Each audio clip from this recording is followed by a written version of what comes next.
It's 5 in the morning, Broad Street, Soho, London, August the 31st, 1854.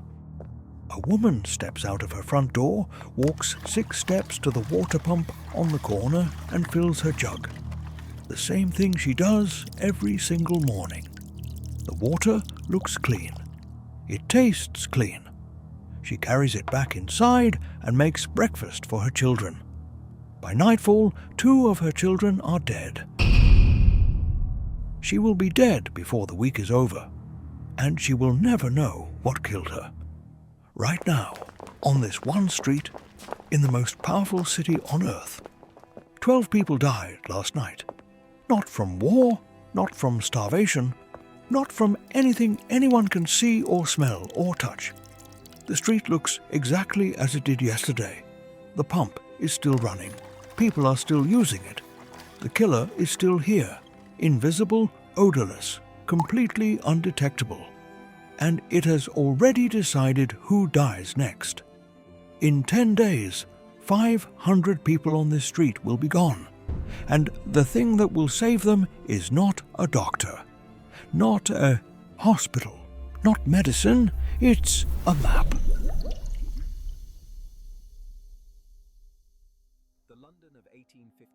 Stay on this street for a moment. Don't look at the pump. Don't think about what just happened. Just look at London. It is the summer of 1854, and this city is at the absolute peak of its power. The British Empire stretches across a quarter of the globe. The railway connects city to city. The telegraph connects continent to continent. 3 years ago, 6 million people poured into Hyde Park for the Great Exhibition. The greatest celebration of human progress the world had ever seen. Steam engines, mechanical looms, crystal glass and iron architecture. Britain stood in that glass palace and told the world, "We have solved it. We have figured out how civilization works." 2.5 million people live in this city right now, the largest urban population on Earth, and they are proud of it. Now walk with me, away from Hyde Park, away from the exhibition halls and the gaslit boulevards of Mayfair. Walk east, walk into Soho. The streets narrow. The light disappears. Smell hits you before you've turned the corner. Coal smoke, horse manure, something fouler underneath it all that you cannot quite identify and do not want to. These streets haven't been redesigned since the medieval period. They were built for a city of 50,000 people. Right now, they're holding 500,000. Look up at the buildings on either side of you. 4, 5, 6 stories high, each floor jutting further out than the one below, the rooftops almost touching above your head. Sunlight reaches the street for perhaps 2 hours a day. The rest of the time, these alleys exist in permanent grey shadow. Now, look down. Running down the centre of the street, open to the air, is the sewer. Not underground, not enclosed, open. Carrying everything this neighbourhood produces, everything it discards, everything it cannot keep, in a slow, dark river along the cobblestones. On hot days in August, the smell rises from it like heat from a fire. You breathe it in because you have no choice. 40,000 people per square mile in this neighbourhood. Families of 7 or 8 sharing a single room. A bed shared between 4 children. A fireplace that heats one wall and leaves the other frozen. A window that looks directly into another window 3 feet away. These people are not lazy. They are not careless. They are working 16-hour days in factories and workshops and markets, and they are coming home to this because this is all that exists for them in London in 1854. And they are drinking from that pump on the corner of Broad Street, because the Thames is visibly filthy. Brown, thick, smelling so badly that Parliament itself hung chloride-soaked sheets over its windows 2 summers ago just to make the chamber usable. Everyone in Soho knows the river water is poison. The pump water is clean. The pump water is cold and clear and tastes of nothing. Generations of families on this street have drunk from that pump. Children have grown up drinking from it. Nobody has ever connected it to anything bad. So every morning they walk 6 steps from their front door and they fill their jugs. And in the summer of 1854, something has changed inside that pump. Something that arrived silently weeks ago from a source nobody has identified yet. Something that has been building in the water supply beneath Broad Street while the neighbourhood went about its ordinary life completely unaware. The most advanced city on earth has no idea what is about to happen to it, and it has even less idea how completely helpless it will be to stop it. August the 28th, 1854. Monday evening. A baby girl at number 40, Broad Street, falls sick. She's just a few months old. Her name is not recorded in any official document. History did not think her important enough to remember. But what happens next, because of her, because of this one ordinary Monday evening, will change the world. Her mother cleans the soiled water. She carries it downstairs and empties it into the cesspit at the front of the building. The cesspit is 3 feet from the water pump. 3 feet, the distance from your elbow to your fingertips. The baby dies 2 days later. She is the first. She will not be the last. August the 31st, Thursday. 12 people on Broad Street are dead. Neighbours notice. Doors close a little earlier that evening. Conversations happen in low voices. There is no panic yet, not real panic, just the particular unease of people who sense something is wrong but cannot name it. London has always had disease. London has always had death. These things happen. People tell themselves these things happen. September the 1st. Friday, 70 dead. Now the panic arrives. Not organised panic. Not the kind with a clear direction or a rational response. The kind that moves through a neighbourhood like a current, invisible, transmitted person to person, arriving before the news does. A family on Marshall Street packs what they can carry and leaves before sunrise. A landlord on Berwick Street nails boards across the windows of 3 of his properties and does not come back. A woman sends her children to her sister in Lambeth and then cannot decide whether to follow them or stay. On Broad Street itself, the sound changes. The carts and the vendors and the ordinary noise of a London morning. Gone. Replaced by something that is not quite silence, because there are still people here, still sounds, but everything is muffled, careful, as though the street itself is holding its breath. September the 2nd, Saturday. 127 dead in 72 hours from one street. Stand here and try to understand what that number means in real terms. 127 people. Not numbers on a ledger. Families. The bootmaker on the corner who has been on this street for 20 years. The widow in the upstairs room who everyone knew by name. Children. More children than anyone wants to count. This is what cholera does, and this is why it is so unlike anything London has faced before. It does not announce itself. It does not build slowly. It arrives at full force on a Tuesday, and by Saturday it has emptied a street. The symptoms come on without warning.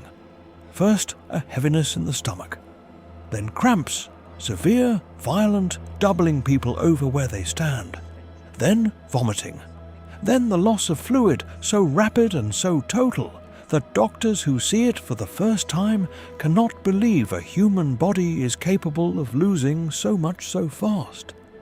The skin changes, the color drains, the face of someone in the final stages of cholera, collapses inward, the eyes sunken, the skin taking on a blue-grey colour that Victorian doctors called the algid stage, from the Latin for cold, because the dying felt cold, in August, in the middle of a London summer, from first symptoms to death, sometimes 48 hours, sometimes 12, sometimes less.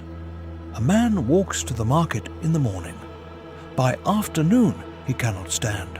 By midnight, his family is making arrangements. And his family, who nursed him, who held him, who cleaned up after him, used the pump this morning. September the 3rd, Sunday. The street is half empty. Those who can leave, leave. Those who cannot, the sick, the old, the desperately poor, with nowhere to go, stay. The cholera does not care which category you fall into. On the corner, the water pump is still running. Nobody has touched it. Nobody has closed it.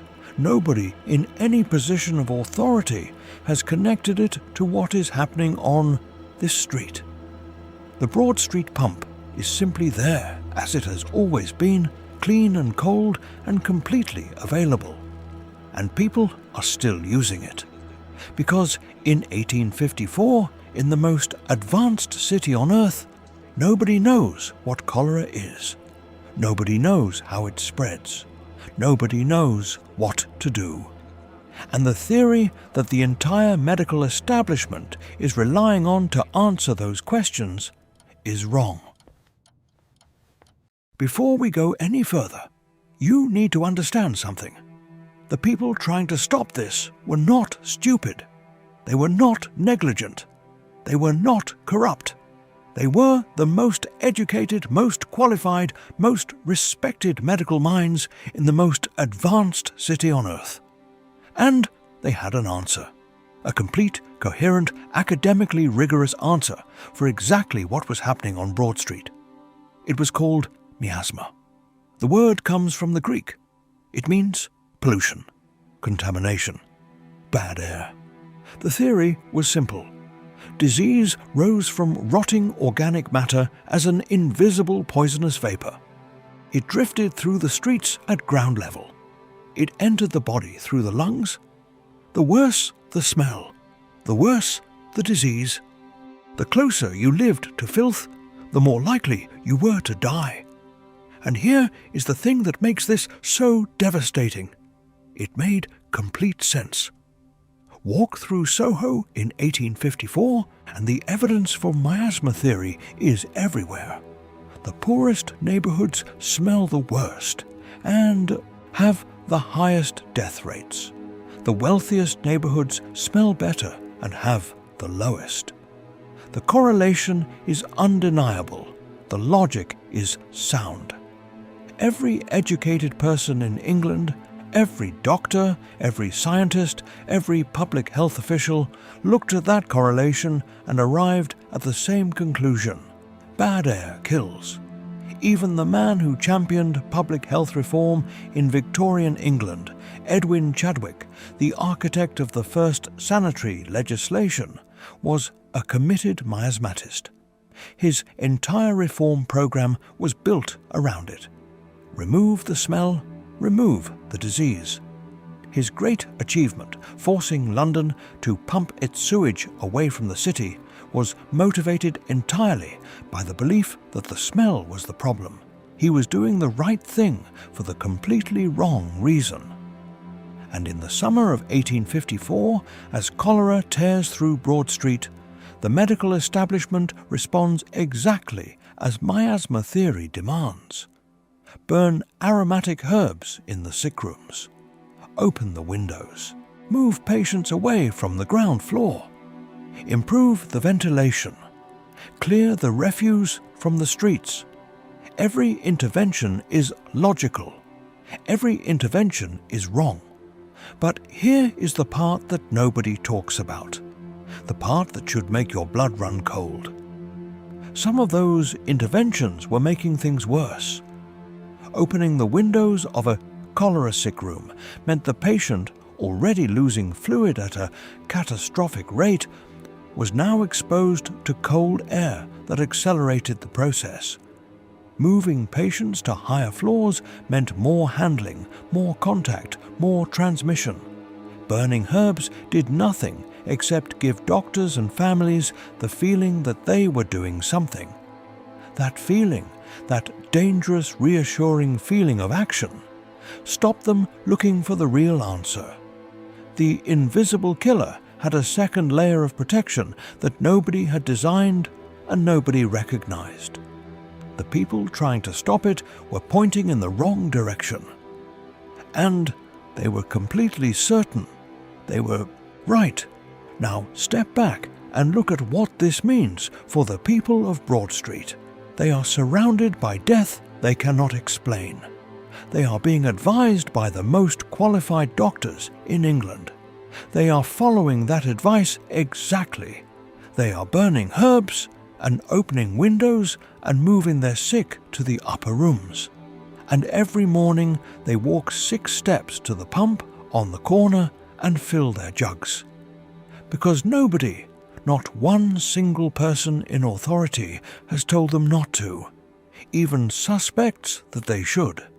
The answer is 3 feet away from where they stand every morning. And it is completely, utterly invisible. But on the morning of September the 1st, a man picks up his coat and his notebook. He has been suspicious for years. He's about to walk onto Broad Street and start knocking on doors. And the question he's going to ask is the one question nobody else has thought to ask. Not, what are you breathing? But, where does your water come from? His name is John Snow. And in September of 1854, he is 41 years old, a physician working from a surgery on Sackville Street, Soho. 5 minutes walk from Broad Street, close enough to hear the church bell at St. Luke's tolling through the night. He is not famous. Not yet. He is respected. 3 years earlier, he administered chloroform to Queen Victoria during the birth of Prince Leopold, which earned him royal approval and a certain professional credibility. But he is not the kind of doctor whose name appears in the newspapers. He is the kind of doctor who fills notebooks. And John Snow has been filling notebooks about cholera for years. Since the last major outbreak in 1848, which killed 50,000 people across Britain, Snow has been quietly, methodically building a case against miasma theory. Not from instinct, not from ideology, from evidence.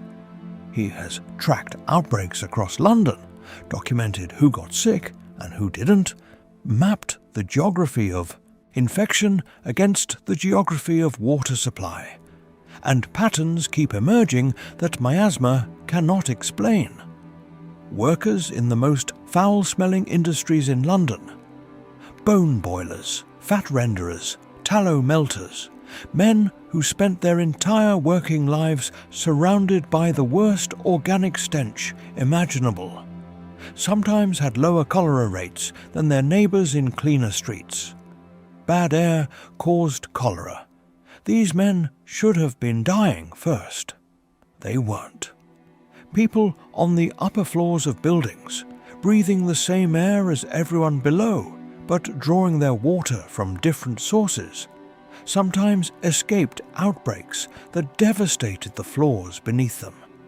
Same air, different water, different outcome.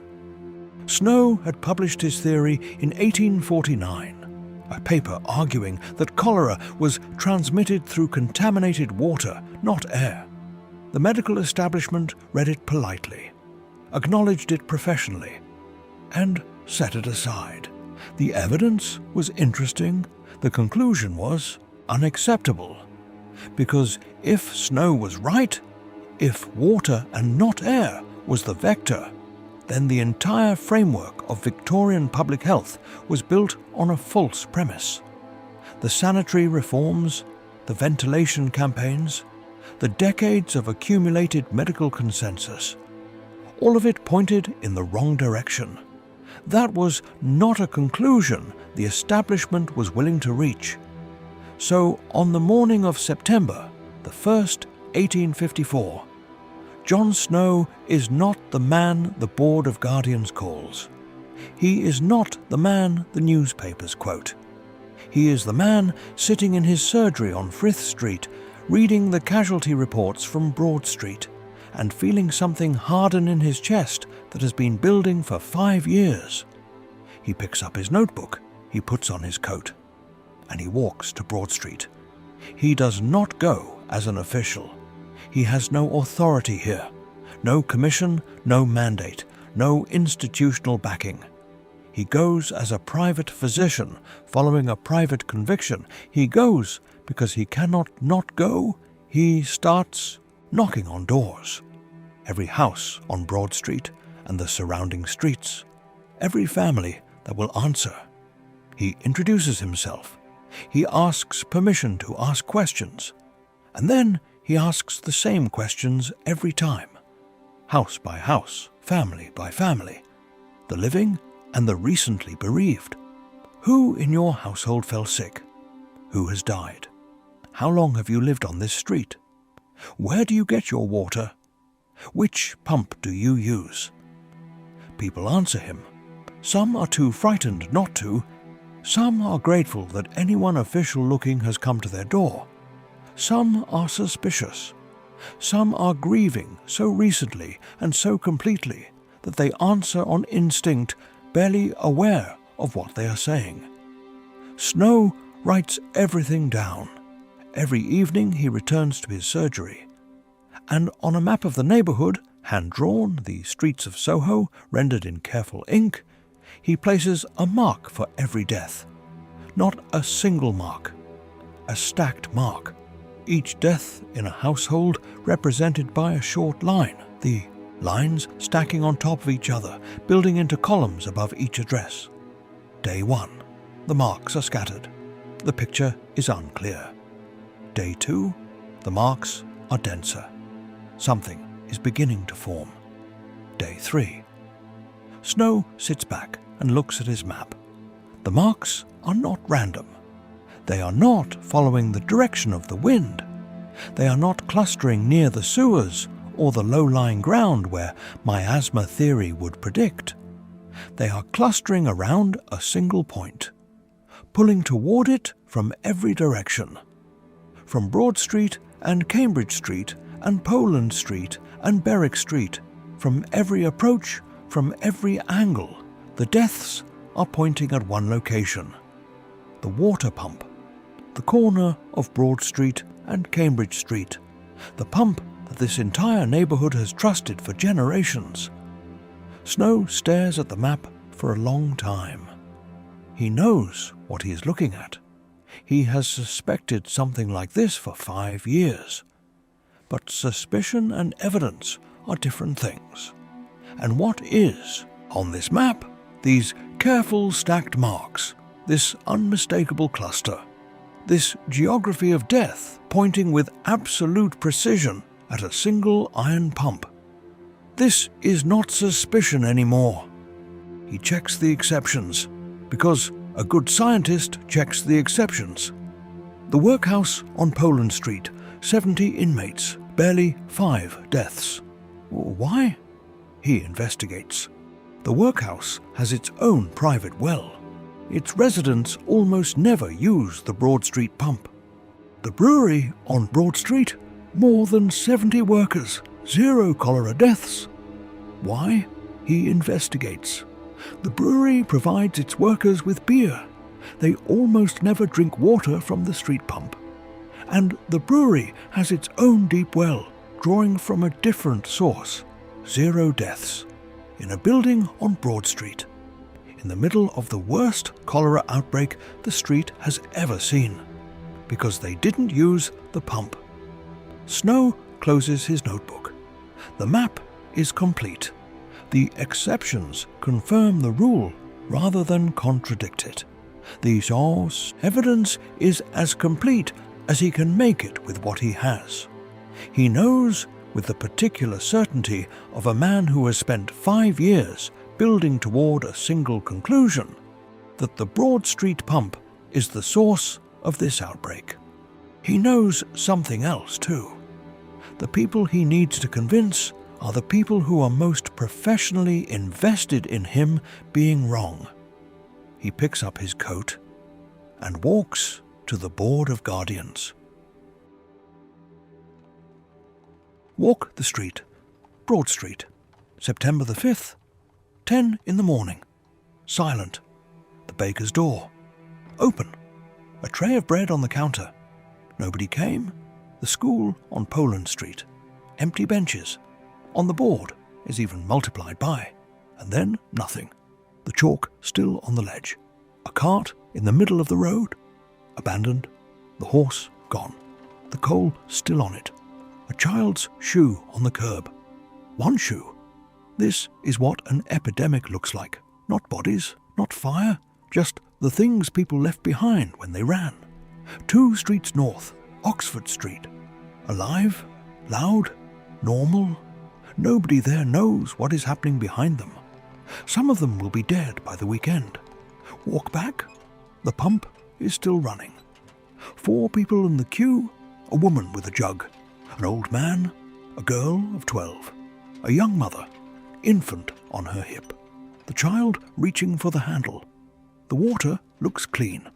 The doctors said it's the air, so the pump must be fine. She steps forward. On Sackville Street, snow is putting on his coat. 12 hours. September the 7th, Thursday evening. 12 men around a table, the Board of Guardians. Snow lays his evidence out. The cluster, the workhouse well, the brewery workers, every death pointing at one place, the Broad Street pump. Skeptical silence. 2 hours of questions, 2 hours of doubt. One decision: remove the handle. Not because they believe him, because they have nothing else. The next morning, a workman, a wrench. No announcement, no crowd. He fits the wrench, turns it. The handle comes free, tucks it under his arm, walks away. Just an iron post now. Nobody can use it. The outbreak stops. The board reinstates the handle within weeks. Snow receives no recognition. He dies June the 16th, 1858. 45 years old. A stroke at his desk. His manuscript open. Unfinished. No award. No acknowledgement. He was right about everything. The world would take another generation to admit it. Here is what one street gave the world, not immediately, but inevitably.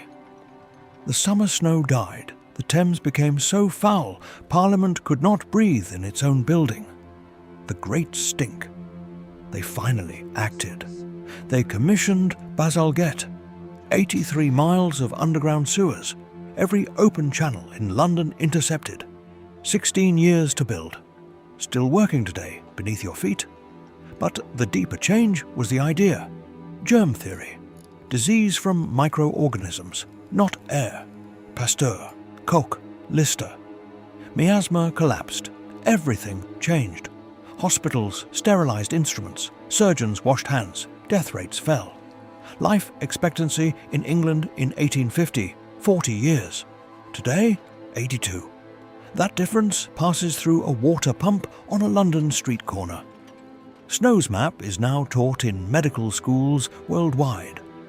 When COVID began in 2020 and officials mapped infection clusters, that method started here, on this street.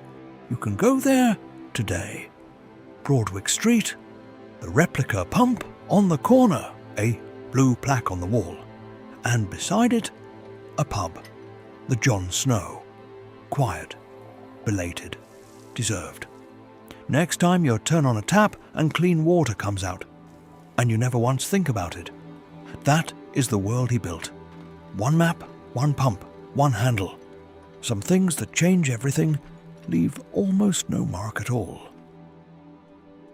The pump is still there, same corner, 3 feet from where the cesspit once sat. If you are ever on Broadwick Street, stop, put your hand on the handle. Think about the woman who filled her jug there on August the 31st, 1854.